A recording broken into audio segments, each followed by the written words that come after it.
জুবিন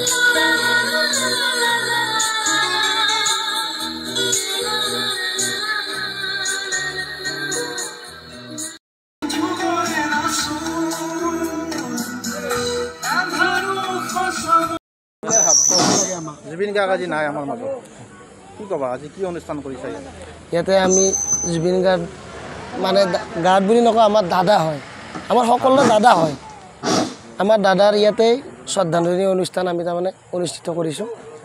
তাত আমাৰ সকলোৱে ইয়াত উপস্থিত হৈছে আৰু আমি দিনজোৰা মানে যাত্ৰা কৰিছিলোঁ প্ৰথমে কি কৰিছিলে প্ৰথমতে আমি দিনজোৰা মানে আমাৰ শ্ৰদ্ধাঞ্জলি মানে আমি বিভিন্ন ঠাইত গৈ আমি ৰাতিপুৱা ঠিক 8 বজাৰ পৰা আমি ইয়াতে তাৰমানে হেৰি কৰিছোঁ আৰু আমি প্ৰচেছন কৰিছোঁ আমাৰ সকলো লোক তাতে কৰি হৈছে শোভাযাত্ৰা কৰিছোঁ আমাৰ মানুহ প্ৰায়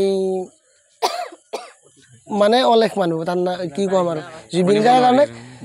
জুবিন দাৰ কাৰণে সকলোৱে আছে কিমান চাকি ইয়াত জ্বলোৱা গৈছে আমাৰ ইয়াতে প্ৰায় 700-800 চাকি কিমান মানে আমি এইটো মানে হেৰি কৰিব পৰা নাই এটা মানে যোনে যি মানে আমাৰ ফালৰ পৰা 500 আমাৰ ফালৰ পৰা 500 দিছোঁ আমাৰ যিখন আছে তাৰ পৰা বহুত হেৰি কৰিছে অনুষ্ঠান এই অনুষ্ঠান তাৰমানে আমাৰ এতিয়া আমাৰ শ্ৰদ্ধাঞ্জলি অনুষ্ঠান সামৰা নাই এইটোতো চলি থাকিব আমি চাওঁ আৰু কিমান মানে হেৰি কৰিব পাৰোঁ কালি জুবিনক অনা হ'ব অসমলৈ হয় কালি যোৱাৰ কিবা আমি তাত মানে যোৱাৰ কাৰণে আমাৰ যিসকল ইয়াতে তাৰমানে জুবিনৰ তাৰমানে হেৰি আছে অনুৰাগী আছে আমি সকলোৱে তাৰমানে যোৱাৰ কাৰণে আমি তাৰমানে হেৰি কৰি আছোঁ আৰু জুবিন অবিহনে সংগীত নাই সংগীত নাই জুবিন অবিহনে সংগীত নাই এতিয়াতো আমি জুবিনক মানে কি ক'ম জুবিনকতো আমিতো দেখা নাপামে তথাপিও তেখেতৰ গীতবোৰে আমি এতিয়া তাৰ স্মৃতি হিচাপে বজাই ৰাখিব লাগিব জুবিন গাৰ্গ আজি নাই আমাৰ মাজত কি ক'ব মানে কথাটো ভাবিলেই আচলতে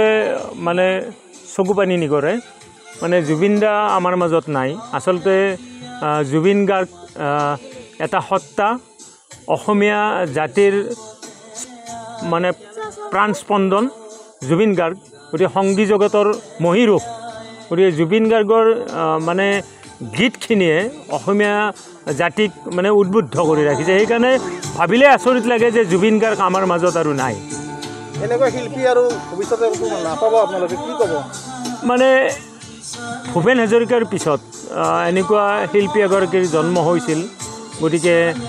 এনেকুৱা শিল্পী যে আৰু দুনাই অসমত ওলাব মানে সেই কথাটো